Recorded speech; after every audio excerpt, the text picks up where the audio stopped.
Welcome everybody for joining us for our Emerging Industries RD&E program launch. This is the fifth in a series of launches of our RD&E programs. I'd just like to start by acknowledging the traditional custodians of the land on the behalf of AgriFutures Australia, the Wiradjuri people of Wagga, where our head office is based, and to pay my respect to their elders past, present and emerging, and further extend that respect to other Aboriginal and Torres Strait Islanders that may be joining us online here today. Thank you. So welcome everybody. First of all, I'd like to just introduce myself. My name's Olivia Reynolds. I am the Senior Manager for the Emerging Industries program, and I'm delighted to have you here all online today. In a moment, I'm going to introduce our facilitator. You're in for a very exciting launch of two of our key programs today, crocodile and also quinoa. But I'd just like to do a little bit of housekeeping with you all before we get into that. So if everybody could please ensure that they stay on mute throughout the duration of the presentations. What we will do is ask you to add your questions to the chat, and that is how we will be sharing questions to our presenters of our RD&E plans and also our guest speaker today. So please just add your questions to the chat as they come, and we will ensure that we get to as many as possible throughout the course of the afternoon. Also, please note that we are recording this, so if you do not wish to be identified, please change your details and also put your camera, turn off your camera so that you may not be identified. This recording will be shared with all those stakeholders that have registered after the session today, and we will also put it on the AgriFutures YouTube site as well, so it will be available together with our 4 previous launches if you would like to have a look at those. If you could just please use that chat function as I encourage to put your question in. What we won't be doing is asking people to speak. We've got quite a large number of registrants, over 140, and it just becomes very difficult to manage. So we'll operate it through the chat this afternoon. But what I'd like to now do is introduce our facilitator this afternoon. So Al Fullerton. He is a venture capitalist that has worked with the Emerging Industries program for almost 2 years now with myself and others in the team. He has over 20 years of experience in financial and commodity markets globally, and is an investment manager across multiple funds and asset classes, including venture capital, equities and derivatives, all focused on global agriculture and sustainability. And we're pleased that Al is able to deliver this launch this afternoon, or facilitate this launch this afternoon. He has actually done all of our launches, and I know that our speakers have been really rewarded by the rich offerings that he's provided. So Al, take it away, and thank you, Al. Al's joining us from London, so it's a 4 a.m. start for him over there, so he's been very gracious in coming on board and showing willingness to do this. Thanks, Al. Thank you, Olivia. Thank you for your very kind words. Nice to be here, number 5, in terms of the RD&E launches, and they just keep on getting better. It's great to be part of this, and I suppose having been involved with emerging companies for so long, it's great seeing the emerging industries in Australia and the growth and the profile there. And it's amazing being overseas. I've been in America and now in the UK, and talking about agriculture and just the kind of the global focus on food and agricultural production. And when you're in Europe, with the proximity to some of these geopolitical events, just the importance of food security, sustainability kind of magnified, and so it's really it's really fascinating as you travel around, and just the global appetite for investment and interest in global agriculture, and that is going to continue obviously to compound over the years. So the Australian emerging industries are a really interesting kind of vertical where we see some nascent through to some sort of more mature industries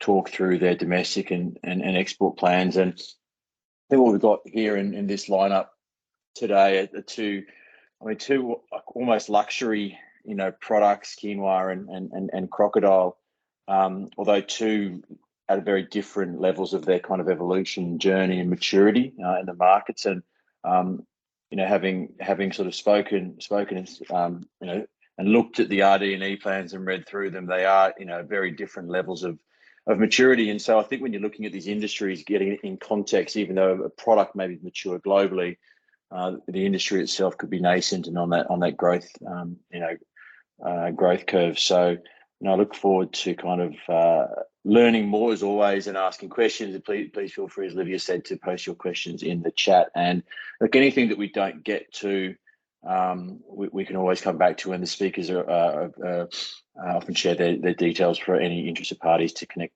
closely, directly with them to discuss things further. So don't feel like if you haven't asked a question or it doesn't get answered or addressed, that is the end of it. Look, without further ado, I think we're going to dive straight in, and I believe quinoa is our first cab off the rank today, with John and Doug, who I had a fantastic conversation with last week and learned a huge amount about an industry that I thought I know a bit about. So it's great. I always learn so much from these, and so I'm going to pass over to John and Doug to unpack the Australian quinoa industry. Yeah, thank you, Al and Olivia and the AgriFutures team. Just to start, I wanted to acknowledge also that Professor Mike Jones was also part of our team with myself and Doug Hall in preparing this quinoa RD&E plan. So just diving in, so as an introduction to quinoa, next slide, that's it, thanks. Just explaining that probably many people know that it's a South American pseudo-cereal crop that was it's been around for a long time with the native people in South America, domesticated from about 7,000 to 8,000 years ago. And, its center of origin is around the Lake Titicaca region of Peru, Bolivia, and the Lake Junin region. And so it grows typically in the highlands of South America. It was known as the mother grain by the indigenous people there, and it was consumed with potatoes and other root crops and phaseolus beans as well. Production in other countries has expanded over the last 15 to 20 years as it's been tried by many other countries. And for example, Canada, there's a company called Norquin. The USA, it's grown in Colorado. The UK, there's a company called the British Quinoa Company. The Netherlands, France, in the Loire Valley region, which is also a wine region. So many other countries are beginning to grow it. The protein content is a very healthy grain. Protein content typically 12 to 18%. It's low GI. It's got a GI of about 50, which is less than the category of low GI, which is a 55 GI. And it's related to spinach, sugar beet, beetroot, Swiss chard, and amaranth. And it's amaranth is another pseudo-cereal that is grown to a certain degree. It's also related to some weed species. However, quinoa itself doesn't have weed characteristics in terms of seed shattering or hard-seededness. It's a salt-tolerant halophyte, so it can actually grow to levels of up to about a third of that of seawater salt concentration. There's challenges in terms of its agronomy, in terms of seed emergence, establishment, photoperiod sensitivity, and weed competition, uniform panicle ripening, and also pre-harvest sprouting can be an issue. Consumption of quinoa is low in Australia. Some reports around sort of 50 to 100 grams per person per year.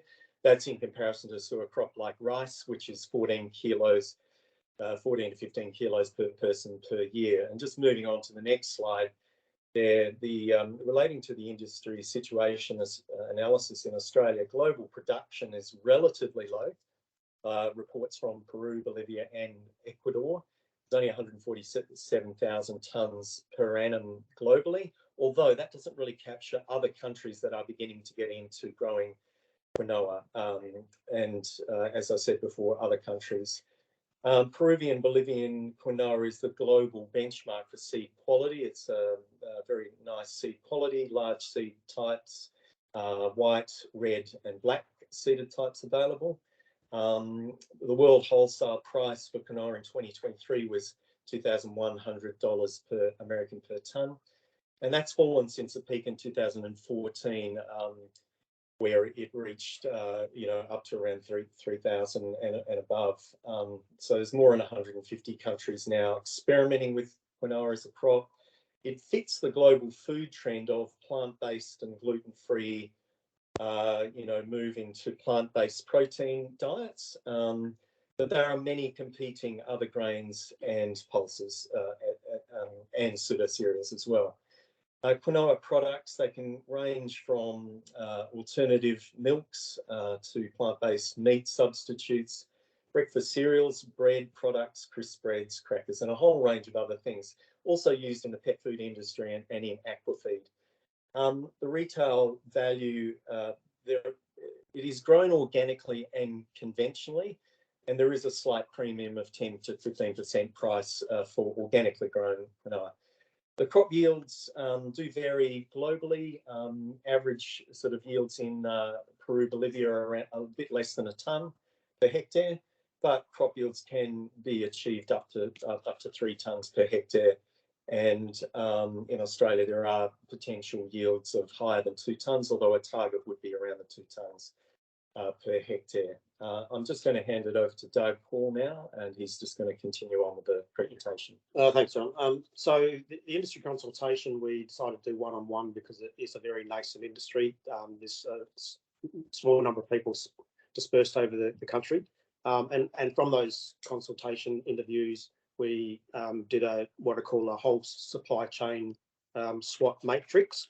And then out of that came our draft RD&E themes, which we then checked with the people that we interviewed.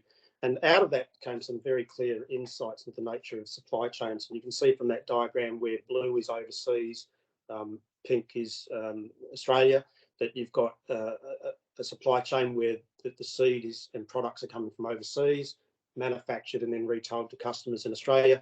And then you've got the fully domestic supply chain as well. Next slide, please. And then another way to view the supply chain is to actually combine the domestic post-agronomic, so the manufacturers, retailers through to customers, and look at those two agronomic supplies and also put some figures there. And you can see that the importation levels are 1,000 to 3,000 tonnes over that period, 2012 to 22, compared to, I think, about a maximum of 50 tonnes in 2021. So over the last decade, about 2 to 5% of the product going into the post-agronomic chain in Australia has come from the domestic market. Now, that has pretty profound implications, we believe, in terms of RD&E for the industry and where investment should be and the strategicness of the sequence of investment. So next slide, please. So looking at the themes, the first one is addressing the issue that John raised about the global benchmark for quinoa quality is the international seed, so both in qualities but also cost competitiveness. So a number one priority is we're going to have domestic production in Australia is to dramatically improve the varieties for Australia so that they can approach, if not match and exceed the global benchmarks. The other important end of the supply chain is the pull. So theme 2 is the need to increase consumer demand, but that's consumers through the entire supply chain. And why that's important is that we need to better understand what people's expectations are as the ultimate consumer who buys from a retail outlet, but manufacturers are looking for certain qualities upstream as well. So better understanding what consumers need throughout the supply chain and feeding that information back towards breeding programs and agronomic programs. Number 3 is the importance of setting up a network to facilitate communication. Why it's a network and not an association, I've got personally a lot of experience working with industry associations, and it's challenging these days to sustain an industry association even with a large industry membership. So where you've got a very, very small nascent industry, we believe the best low cost, low risk first step is to just establish a network and start communicating, and hopefully over time that will aggregate people and potentially move towards an association sometime in the future. Theme 4 is addressing the issue that those people that want to grow the current domestic varieties, the quality of the product and the economic return as a farm can be limited by the fact that there's not enough agronomic information about how to optimise the current varieties. So theme 4 is an attempt to address that. And theme 5 for us was very, very important. If you take a whole supply chain perspective on what an industry is, and particularly where you've got such a huge competitive advantage in the international material, you've got to ask the question, where is the cost benefit in investing various points in the supply chain? And the sequence in which you invest over time as you develop the whole mature supply chain is critical as well. Next slide, please. So just finalising on the role of the quinoa industry network, the concept is that we believe it's critically important that an industry owns its future, and that includes owning and implementing the RD&E plan, building up communication throughout the supply chain, so that's both directions, to improve the understanding of what people in various points of the supply chain want in terms of product specifications. And then finally, an important role in actually monitoring, evaluating and reporting on the actual physical implementation of the RD&E plan. Those bits that work, those bits that don't. But the industry are the people who have real skin in the game. And I reiterate that to us, an industry is all of the businesses along the supply chain between a manufacturer or producer and the ultimate customer in the retail marketplace. Thanks very much. Fantastic, Dr. John. Thank you so much. Great overview. I always know it's really hard to condense things in a short period of time, especially when there's two fantastic speakers who've done a lot of work in there as well. So that's a timer from my end. But what I would just quickly just to round that out is I can't stress the importance of that post-farm gate insight and right up to the consumer. And I think that was such a great summary, because it is a farm to fork strategy with all these things, and obviously the agronomic side is one cog in a wheel to build a fully functioning industry. And I think that was great, really interesting insight. I look forward to kind of delving into this a little bit more during the Q&A session. But next we have a hugely exciting industry for Australian agriculture, one where obviously sort of real global potential, and I think we're all really excited to learn more about this fascinating opportunity. And we're lucky enough here to have Associate Professor Sally Isberg to run through it with us. Sally, I'd love to pass over to you. Thanks, Al, and thanks to Olivia and the AgriFutures team for inviting me to present the Australian Crocodile Industry RD&E plan. I will note, though, that whilst I'm the one presenting this plan, I really want to acknowledge my co-authors on this plan, in particular Russell Patterson, who was the lead author, and he was instrumental in pulling this all together, as well as Poor Ag Strap, whose project instigated this initiative from the get-go. Can I get the next slide, please, Kirsty? Thank you. So just as a brief snapshot of the industry, although Australia has 2 species of crocodiles, the crocodile industry is based on the production of the saltwater crocodile for its skins. Compared to the Australian freshwater crocodile, as well as other crocodilian species around the world, the saltwater crocodile belly skins are more highly revered due to their size, as well as their small, evenly distributed scale pattern, in which the combination allows them to have larger products with more aesthetic appeal. So the industry is predominantly based in the Northern Territory, where it is based on a sustainable use program where wild eggs are collected from the wild, which provides royalty incomes to landowners, many of which are First Nations people. It capitalises on a biological weakness where basically only 1 in 50 eggs survives to 5 years of age, and collecting them and incubating them in artificial incubators produces like an 86% hatch rate, and we can go on and raise them to the quality specifications and sizes of the buyers, and basically removes the illegal incentive to go and harvest animals out of the wild, as well as providing other direct and indirect economic benefits to the community, which allows them to want to live or tolerate with an apex predator. By contrast, in Queensland, they're restricted to captive breeding of crocodiles, but they are allowed to import wild collected eggs from the Northern Territory. The primary market is the high-end fashion houses of Europe to produce luxury handbags and shoes and such. As crocodiles are wildlife species, the trade is highly regulated by CITES, which is an international treaty of which Australia is a signatory. And this means that we've got to have very well put together management plans and non-detriment findings of our wild populations to make sure that we satisfy the requirements of our obligations under CITES. And whilst there are a lot of social pressures that the use of animals for fashion should be replaced by lower value plastic-based products, you know, the argument is that crocodile leather is durable and long wearing, and more so because of the expense of the products. It means that the investment in these products contributes them to the slow fashion market, where they become collectibles and don't end up in landfill. So I think there's really still a space for these products in the market. Next slide, please, Kirsty. The current situation is that there is 21 operators. These include farms that collect, incubate and raise their stock, as well as others that add into the production chain at various stages. In general terms, crocs are harvested between 2 and 3 years, depending on their belly width and the current buyer specifications. The current demand is for smaller belly skins, which are around 25 to 35 centimetres in belly width. But in the past, the demand was for much larger skins when larger style handbags were in fashion.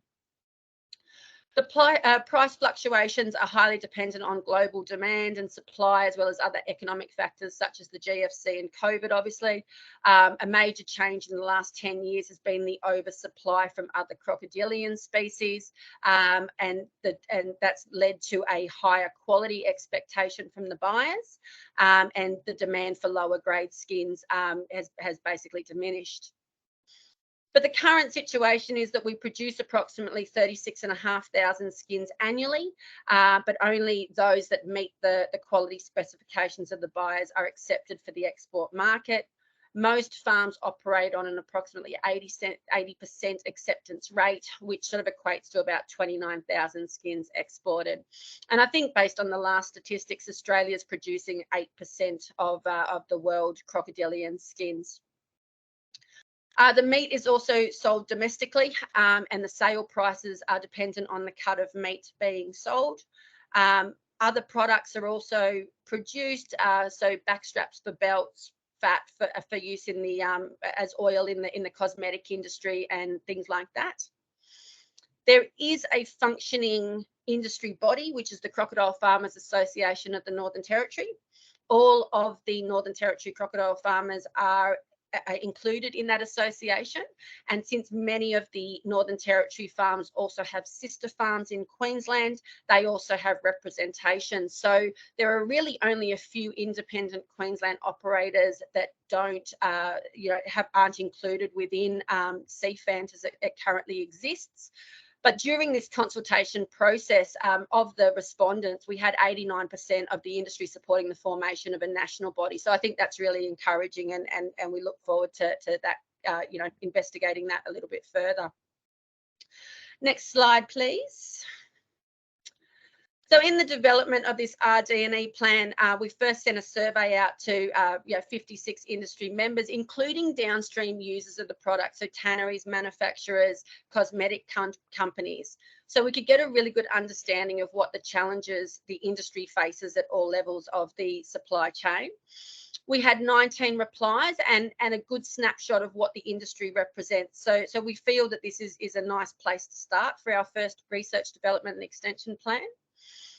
We then followed this up with a workshop for those respondents who wanted to be contacted from the survey, and that sort of further refines the RD&E priorities that are being presented today.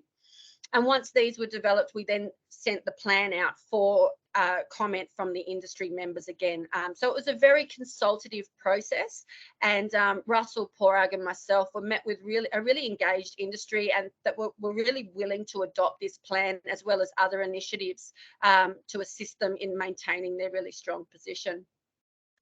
Next slide, please. So in the end, there were 5 priorities that were determined. The highest ranking priority from the survey was environmental sustainability and social license.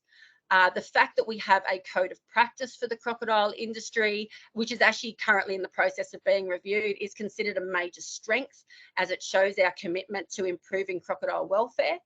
The industry already shows significant environmental sustainability from the perspective of the sustainable use program and in the wild egg harvest and the strong, healthy wild populations that we have in northern waterways. On farm, however, it was considered really important that we understand the businesses from a life cycle analysis perspective, as well as making continual reductions in water and energy use, as well as carbon emissions. The 2 key areas of increased production efficiency that were identified were reducing production times and disease impacts. The key items, I guess, included the development of an artificial feed, increased hatchling fitness, demonstrated improvements in crocodile health and welfare, as well as genetic improvements. So some genetic selection in there, particularly from the Queensland farmers. Reducing disease impacts also had a large impact on the 3rd RD&E priority, which is to improve skin quality and acceptance rates. The strategies identified included developing diagnostic tools around detecting skin pathogens and why skins are being rejected, and also ways of preventing these pathogens.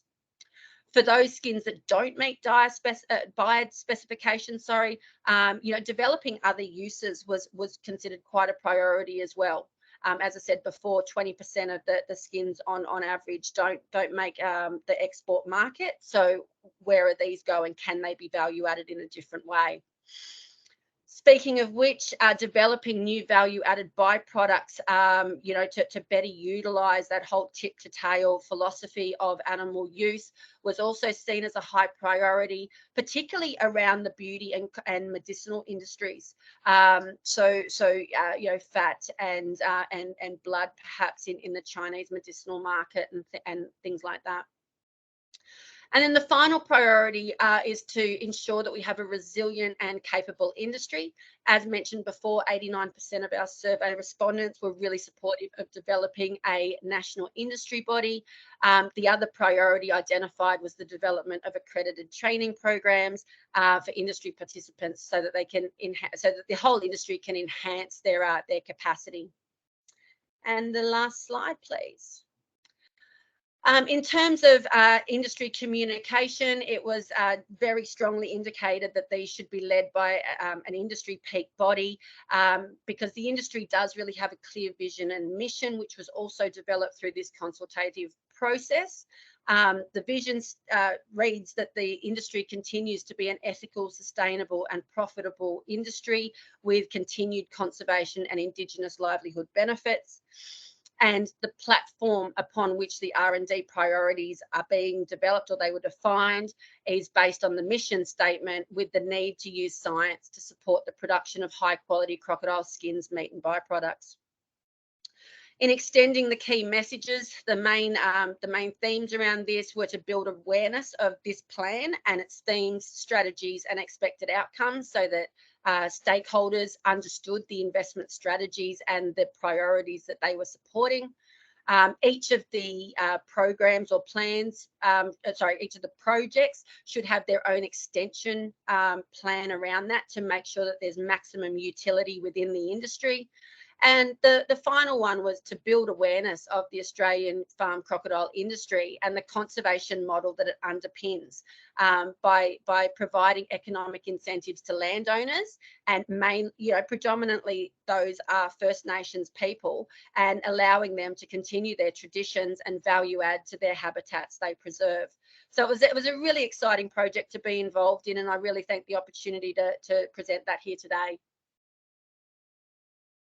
Sally, thank you. That's fantastic overview, very succinct, and I look forward to kind of getting into it a little bit more now with the Q&A session. So I think what we're going to do now is we're going to delve into some questions. What I'd like to open up to our viewers today is to pop your questions in the chat. You'll see I've just popped one in there, and I might jump into that. Sally, ask you first, and then we'll go over to John and Doug. But please just pop in your questions in there, and then we'll read them out, and our industry experts will unpack them live for us as we kind of delve a little bit more. But just quickly, Sally, while I have you there, I mean, Australia, 8% of the world market.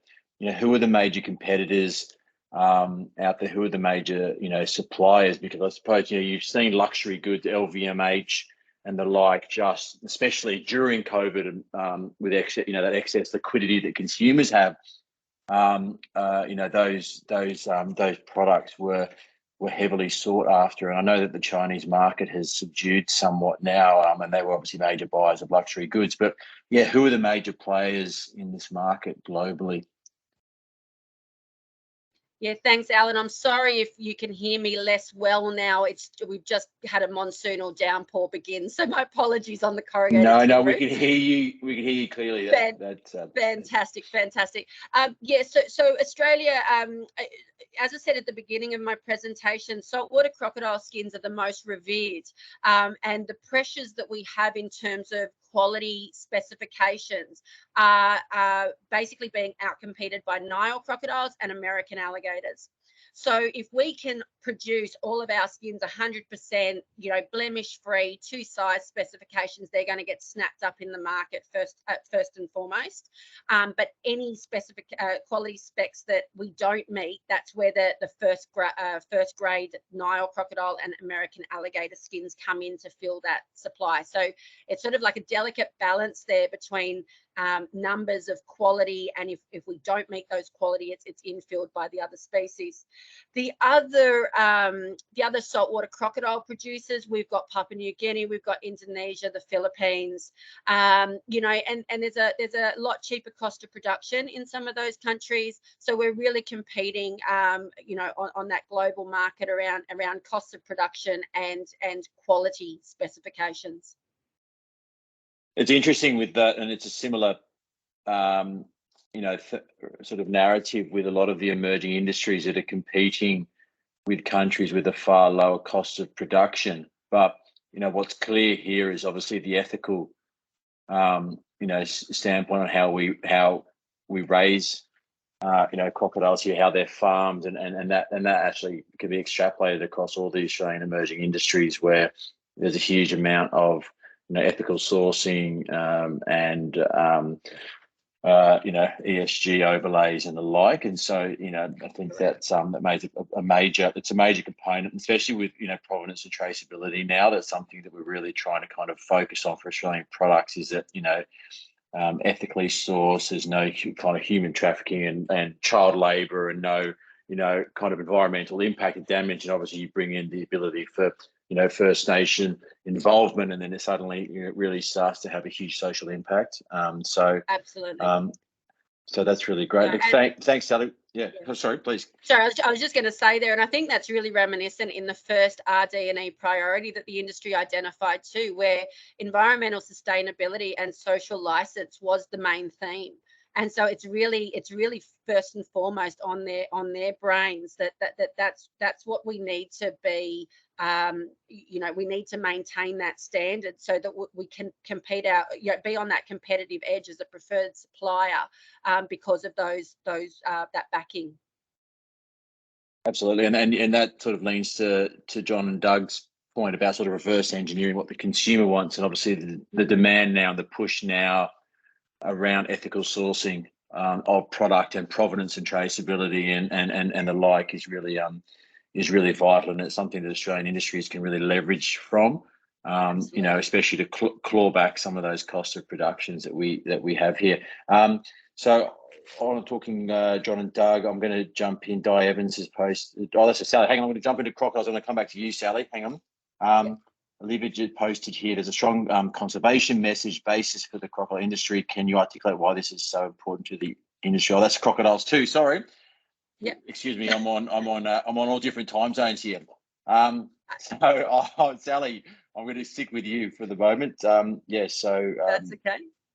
So conservation. so Olivia's question first. Yeah, look, it's so important. Obviously, we've got such a strong story. It's a gold standard conservation story. It's been acclaimed through by the IUCN Director General and all the rest of it. Where this model is not used exclusively in Australia. There are other examples of that for other crocodilian species, the American alligator, the Nile crocodile, caimans, and many others, whereby just exploiting that biological weakness and being able to provide income to First Nations people. These are remote communities, some of the most socially underprivileged people that we have. And whilst it's all well and good to say, we need to provide benefits, well, how do we do that? And this is one of the really great, it's why I'm so proud to be involved in the crocodile industry, that using these wild resources that are sustainable, in the true sense of sustainable. Wild populations are back up to pre-hunting levels. There's no risk of endangerment under this particular plan.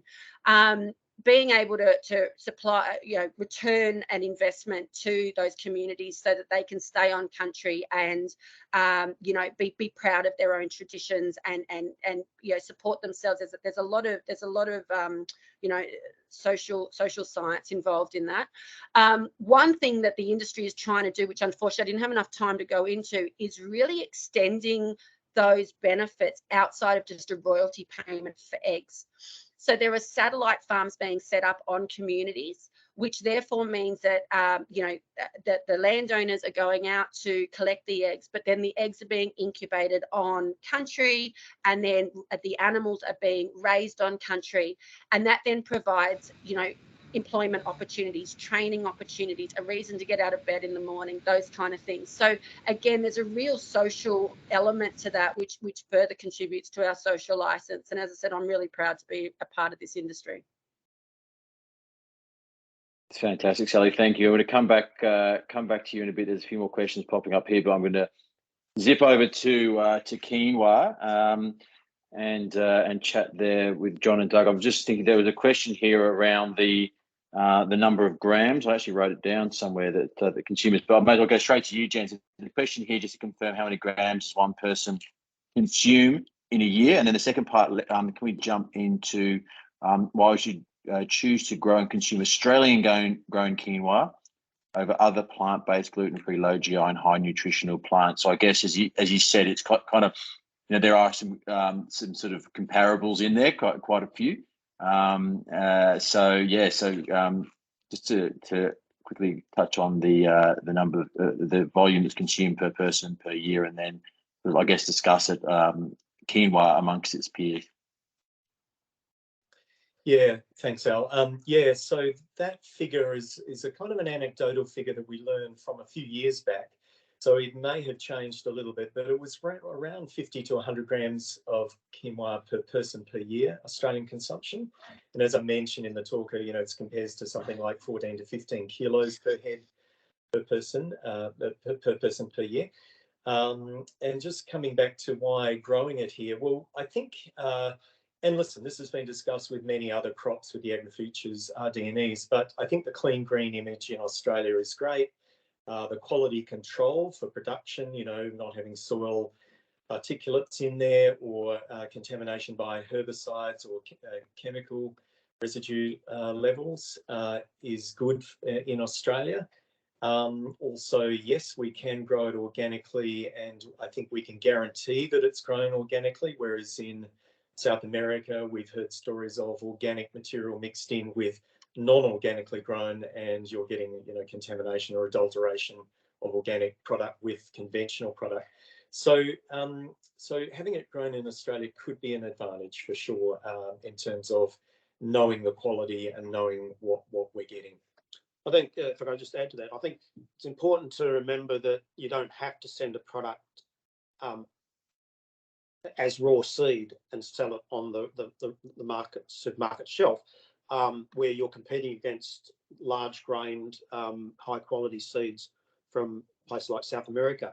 One or two of the people we interviewed were in the manufacturing sector, and there's a lot of innovative and entrepreneurship going on in that sector where they're actually using a domestically grown grain, which may not present that well in the supermarket shelf, but has very good nutritional and other qualities which can be used very effectively as an input into manufacturing. So you're not relying on what the seed looks like, the colour, the size. You're relying on the properties of the seed. So if you can find, and clearly some growers in Australia are finding that niche domestic supply chain into manufacturers in Australia that are, and the stories we heard were extremely entrepreneurial, innovative, trying all sorts of, cake mixes and so forth, and testing them out in places like local cafes to see what the retail or the consumer response was. And on that, wasn't there, anecdotally, demand for different types of seeds that could work for these different applications? And so quinoa is not quinoa. Am I right in that comment? Well, yeah, and I think that goes to the point about the point I made about the importance of understanding that there are customers all along a supply chain. And often we fall into the trap thinking the customer that buys, a retail shop is the only customer. But every business along the supply chain is looking for certain specifications to go into their own process. And so you can get this product differentiation in effect if you go down that line, that you get people producing particular varieties for a particular customer somewhere along the supply chain. And that, I think there's already evidence that though it's a very nascent industry, I think we saw evidence that level of sophistication is already emerging within the Australian supply chain network. And that, I do think it's interesting when you look at comparable markets where it's grown, as you said, Canada, US, UK, Europe, some of these places have similar cost of production as we do. So, if there's commercial validation in these countries, often you can kind of extrapolate that over to Australia, that it can be grown, and with a premium of 10 to 15% for organic, you're starting to kind of be able to reverse engineer the economics of it, which is vital too, especially for a nascent industry and trying to attract growers. It has to economically make sense. And I know you've looked at that as well. Do you want to just very quickly sort of just, I guess, touch on that comment? Yeah, I mean, at the end of the day, it has to be a viable business opportunity. And so I think that it also highlights the fact that rather than just thinking about the only place for investment is always the grower part of the supply chain, there are clear opportunities for investment and research and innovation along different parts of the supply chain, each of which, if successful, will help increase the pull through the supply chain, thereby giving growers more reason to consider giving quinoa a go. Yeah, fantastic. No, that's great to sort of, I guess, understand that, that farm to fork approach there, and for a product which has got quite decent consumer demand or growing consumer demand, but obviously quite a sort of a nascent agronomic side here in Australia. We've got a couple of minutes left. Just quickly going to go back over to crocodiles, talking, I guess, global competition, the cost of production in Egypt obviously be significantly less than Australia. Question here from Jonathan Howard, crocs are obligate carnivores, give me if I'm reading that wrong. Where is the feed source from, and what does it cost, Sally? Is there much supplementation required to get good and proper growth? That's a great question. You're just on mute there, Sally. Sorry, thank you. Look, great question. And look, I'm going to say that there's been a heap of work go into artificial feeds already in the industry, a lot of that backed by AgriFutures over the years as well. So yes, absolutely, obligate carnivores in the wild. In captivity, we also feed fresh protein sources, which has, in terms of food kilometres, most of the poultry factories that we source our chicken from and other things, are down south. So there's a big transportation cost up north. We are trying to work on a vegetable protein-based diet. The American alligator and Nile crocodile have been soybean-based and corn-based for years, similar to dog diets. But our salties are the divas of the crocodile world and are not quite as accepting of anything that we've presented to them with complete reliability at this stage. So yeah, we do supplement with vitamins and minerals.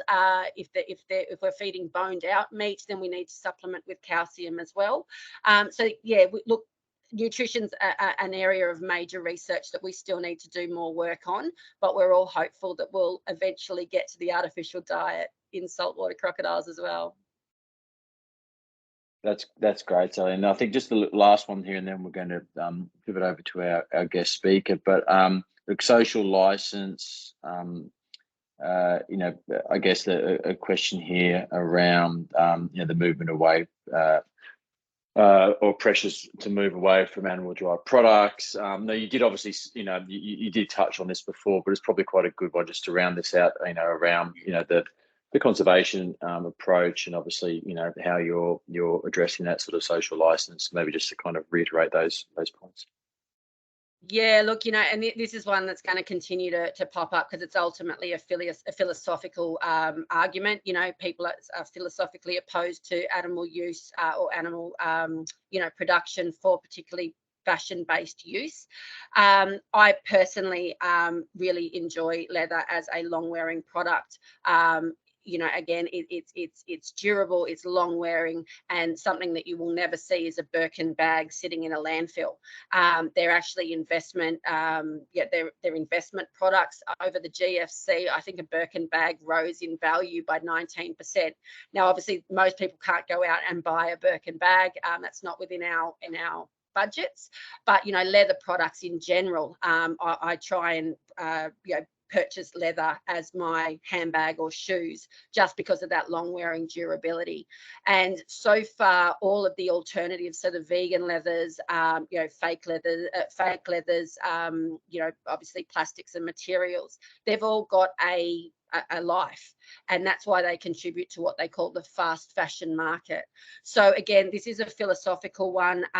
You know, that the industry is doing a lot of work in the space around, you know, ensuring crocodile welfare, ensuring that we have our systems and our, as we talked before, our social license up to scratch, so that we're beyond reproach. But ultimately, you know, it is a philosophical choice. If you don't want to buy leather products because they come from animals, you're not going to do that anyway. So it is a risk. Thanks. No, that's great, and you know, really kind of clearly articulated. And I know the industry is, you know, managing all those sides of the, you know, the ESG, you know, really well. And obviously, if you go with Christmas coming up, you know, who knows, it could be Birkin bag somewhere in there. Now we might pivot over to our guest speaker, who very kindly joined us. I believe Francesca's in the States. But look, I met Francesca earlier on this year. She's moved to Queensland with a partner, and we actually met her when she's been advising into Noosa Council around their kind of environmental focus, amongst other things. But she has a background similar to mine, many years living in Asia, in Singapore as an expatriate, and a really fantastic global lens on, you know, on trade, and we're really privileged to have her giving us some insight. And I think, you know, it's really important. We're always looking through the context of exports and Australia's global footprint in, you know, the agricultural industry. And you know, currently, as I mentioned, you know, at the start, having just been through the US and now in the UK, you know, talking to investors in agriculture, it's really fascinating just to you know, get a lens on what the appetite is in different countries, and the impact that some of these geopolitical events are having, you know, as well as, you know, the inflationary pressures and others that we're seeing, the climatic shocks as well that we're seeing in agriculture, and just how people are positioning themselves and the importance of food and the sheer cost, to be honest, of of it globally as well, and looking for alternatives and substitutes. And Australia can play a pivotal role in this going forward. So, look, without further ado, I'm going to pass over to Francesca. And yeah, lovely to have you here, and looking forward very much to hearing about going overseas trade and export strategies. Yeah, thank you so much, Al, and hi everyone. It's really lovely to see you all. It looks a bit dark. I'm in Colorado, which I was going to describe as cowboy country, but apparently it's also quinoa country. So anyway, that was something I already learned today. So I guess coming to the end of the 5th session, we're sort of taking a little bit of a step back and looking broadly across sort of all of the emerging industries around sort of trade and export strategies. So obviously, we'll keep an eye on quinoa, we'll keep an eye on crocodile, but we'll also think a little bit about, in general, what sort of things we should be considering. So as Al kindly shared, relocated to Noosa earlier this year and have been helping the Noosa Council with their green strategy. But I spent the last decade in Singapore working with the UK government. I was leading their economic, financial and trade policy for Singapore, and also working with the financial sector across Asia Pacific, so everything from big MNCs down to small startups. So I just wanted to share a little bit of my experience in terms of working with companies of all sizes. And I'll just touch on 3 things. We'll keep it quick, and obviously please plug any questions in that you might have. But essentially, the big overarching question, why engage internationally? I think as we've seen with crocodile, for example, they're already thinking about this. Other sectors, maybe are just considering, what kind of steps you might take. But essentially, it's a way of scaling up. It's a way of growing your business. It's a way of improving your profitability, as long as you're strategic about it. But essentially, why?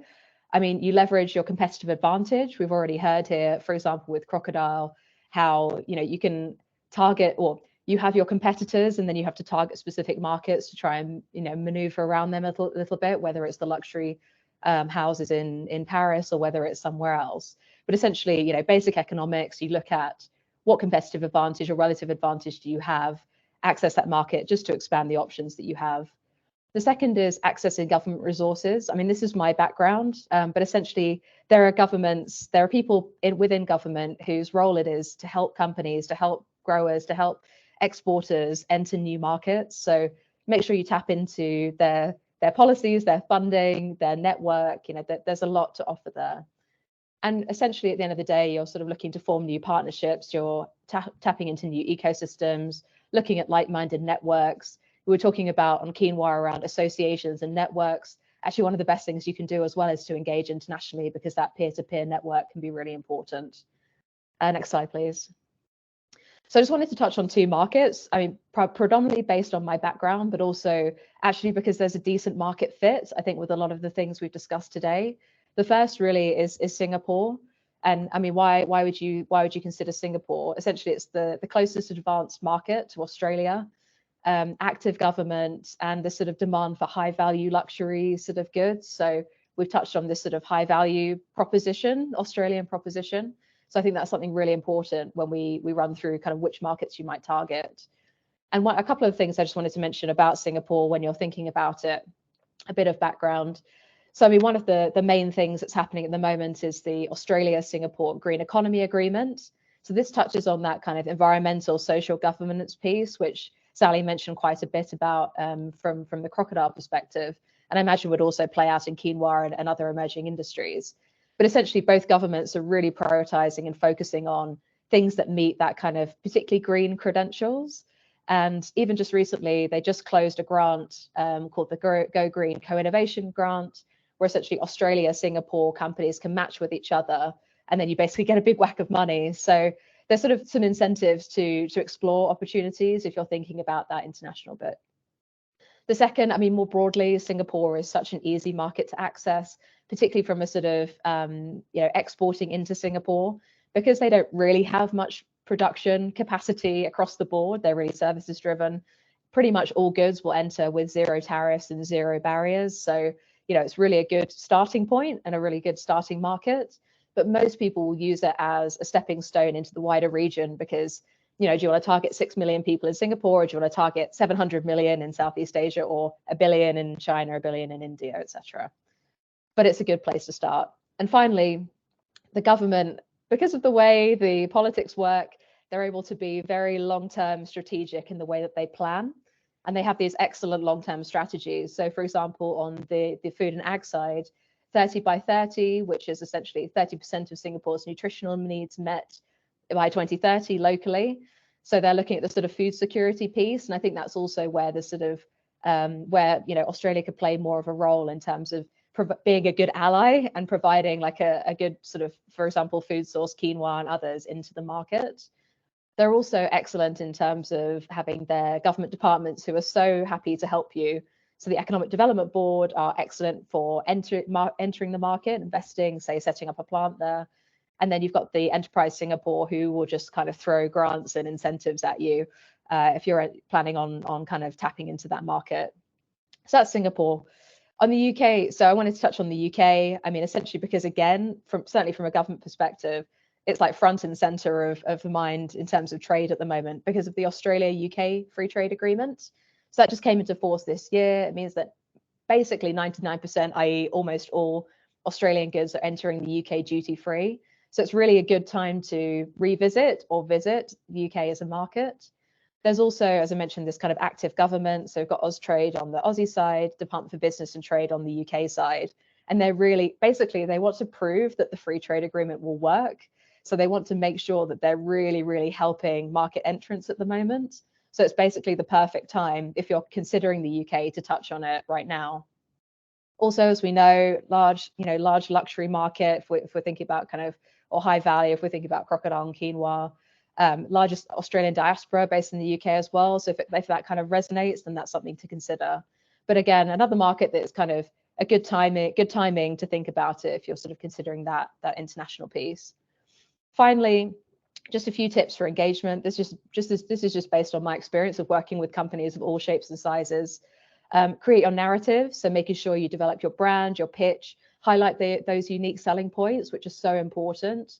And I think we've touched on those a little bit today around sort of some of the ethics of the high value, prospects of crocodile, some of the areas around quinoa, low allergen, these sorts of things which would resonate, I think, a lot in these other markets.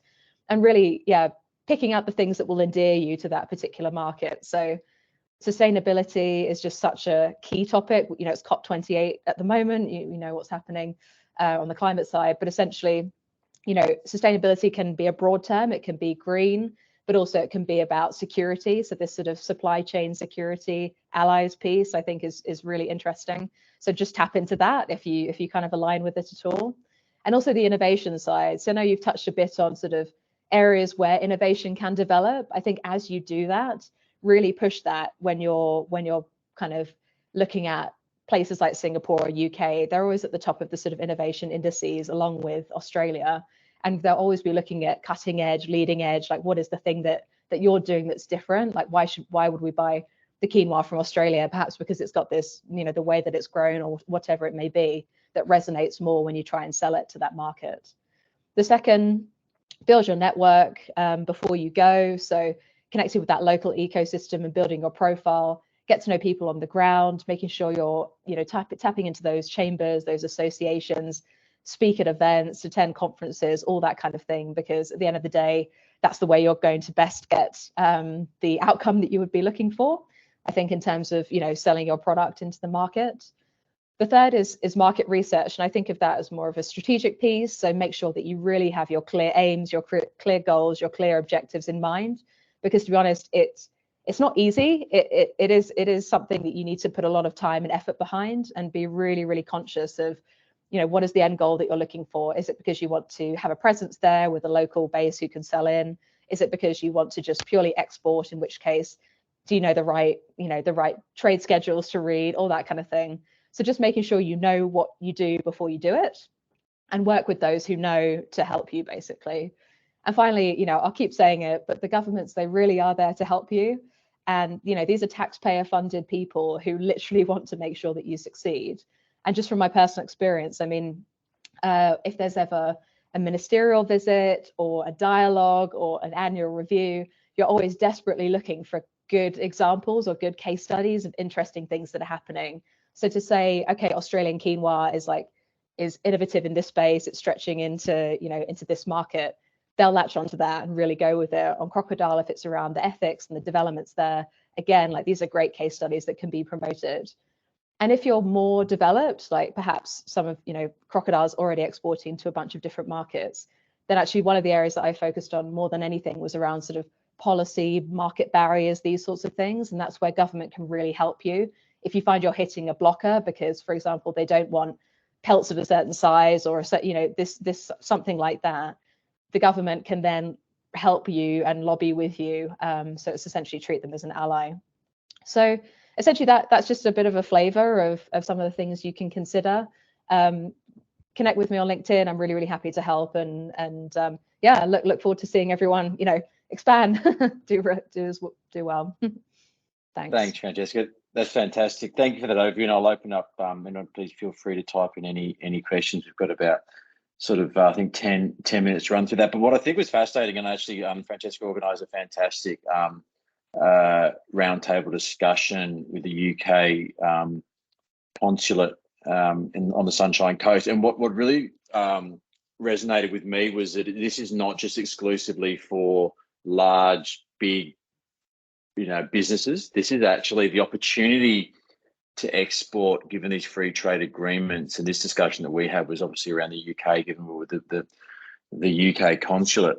But there was a pottery producer from Noosa, and there was someone from Yamundi who was growing something.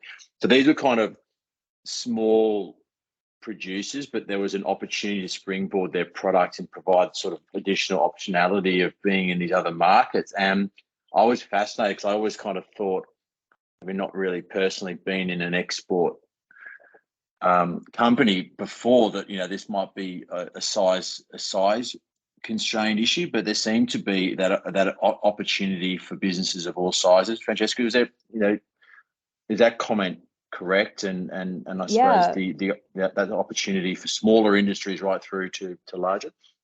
No, I completely agree. And I mean, all it takes is it takes a mindset, essentially, that you have a sort of a growth mindset, a scale up mindset. Like, these are the sorts of things that you need. But the actual size of your business, you can be micro business to medium to major. And actually, to be honest, like at the end of the day, coming back to this sort of the government support and the case studies and these sorts of things, they'd love to be able to push things, people that are based outside of Sydney and Melbourne, small growers based on, the Northern Territory or whatever it may be. It kind of all plays into the narrative. So I think that there's, definitely don't be deterred, even if you're small. Like, there are plenty of opportunities to grow, for sure. I agree with you. On that, sorry, I'm just going to ask one more question, and then I'll jump to a Olivia question.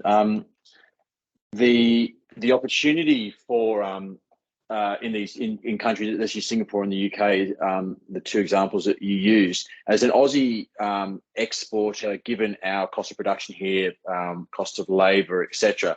And you gave the great examples of, okay, you've got India and China, billion plus populations, and then I missed what the population of Singapore was. But I think sometimes when you're looking to export, if you looking at a market where there might be huge population density, it's super price competitive, and so you're not even going to be able to break into that market because it's so driven on price, for example. Whereas let's say take Singapore, for example. Singapore is an expensive marketplace. It's a higher end marketplace, and that is for food, not just consumer goods. That's for food. And the UK, it's very similar dietary habits as Australia, in terms of consumption of grains and etc. So I guess it's almost looking for like markets where the clean green Aussie image, or organic or ethically sourced, or whatever the kind of the supporting context is. You want to be making sure that you're exporting to a marketplace that will pay that premium for that Aussie price, even though that the population density may well be a lot less than others. Yeah, exactly. And I think that is it's why that strategic piece is so important, because, as you say, 6 million people in Singapore, yet the majority of them would be willing to pay more per person, per capita, than someone in China or India.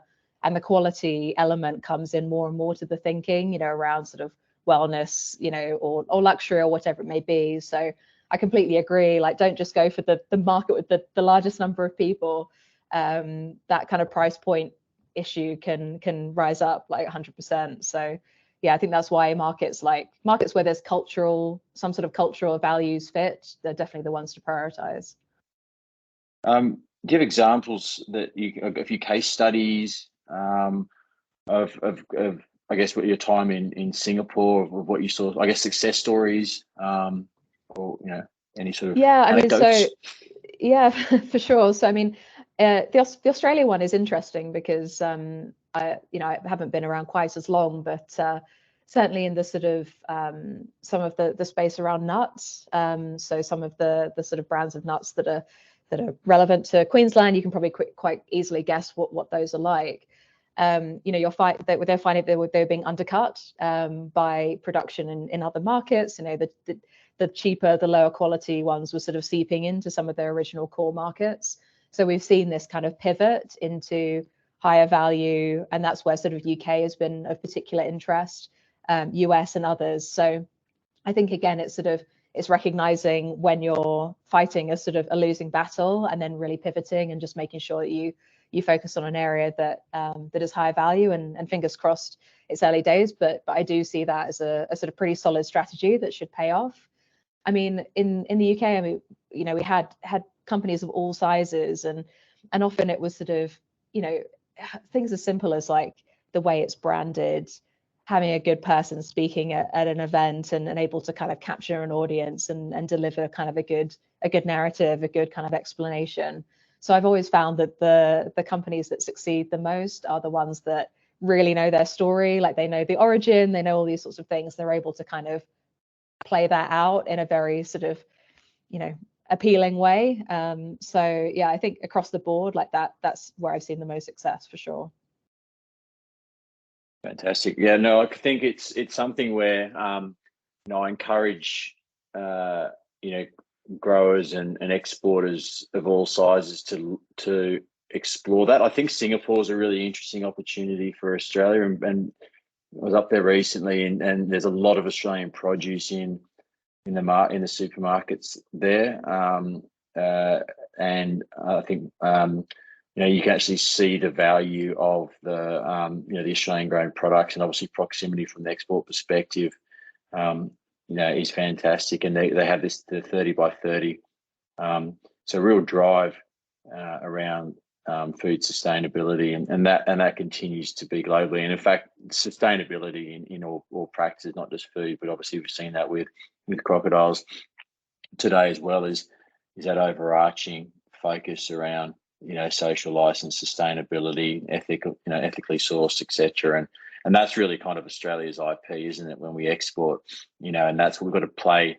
We've got to play the hand that we're dealt. We know that we've got some higher costs of the productions, but that comes with we're a very lucky country to be all living in. And so I think you play a hand, and to Francesca's point there, that mapping out the value proposition, and then looking at export markets. And I really like the way that's been framed around optionality. It's exploring other options that are just not domestic. We are a relatively small population size, and I think that there's some really great opportunities for these Australian emerging industries. So, look, what I'm going to do, Olivia, is there any closing comments that I will pass over to you? Thank you, Al. And look, I'd just like to firstly thank all of our speakers today and our facilitator. So thank you to Al for facilitating a really great and insightful session for crocodile and quinoa. To our guest speaker, to Francesca, to our three plan launch speakers, Sally from the crocodile angle, and Doug and John from the quinoa angle. I'd also like to extend a very warm thank you to our AgriFutures team in the background, so Kirsty, who's been kindly operating the slides, and to Hanny, I merged two names there, Hannah and Ellie in our comms team, who kindly supported the journey from plan launch 1 through to 5. So thank you to everybody. It's been terrific. Finally, I'd just like to say that some of the insights that I learned today that really struck me, that not only apply to the industries that they were shared by, so quinoa and crocodile, but certainly more broadly to emerging industries, was first of all, the critical role of an industry representative body that quinoa really highlighted. That's important for all our emerging and indeed our levied industries. So I think that was a really great sharing of the ownership and the importance of having a body to implement an RD&E plan. And then from the crocodile perspective, what I really took from that is a very strong conservation, Indigenous livelihood central to that whole approach. But it's that ESG messaging that we see as a really common and very strong theme through all our emerging industries, which is, absolutely core and fundamental to the world we're in today. From Francesca, from a global export market angle, I thought it was really great insights on how to engage with export markets. And I took narrative, network, market and government. So 4 things, if we can keep those in our mind, I think that's fabulous. And we're actually running a program in the emerging industries team that really focuses on that narrative. So stay on the lookout for that. Yes, we've already done some work in the provenance side. We're moving to that bigger narrative because we see a need. Thank you for sharing about the nuts. That was great. Love to touch base because we've got quite a few emerging nut industries in Australia. So I'd love to talk with you more on that as well. But finally, I would just like to thank our audience. You've been very engaged. And if you've missed anything or want to share this with your friends, please do. You will be shared a link if you've registered, but it will go up on our YouTube channel. So with that, please join me in thanking everybody who spoke today. And I wish you all a wonderful evening or day, depending on where in the world you might be. But thank you again. Bye, everybody. Thank you.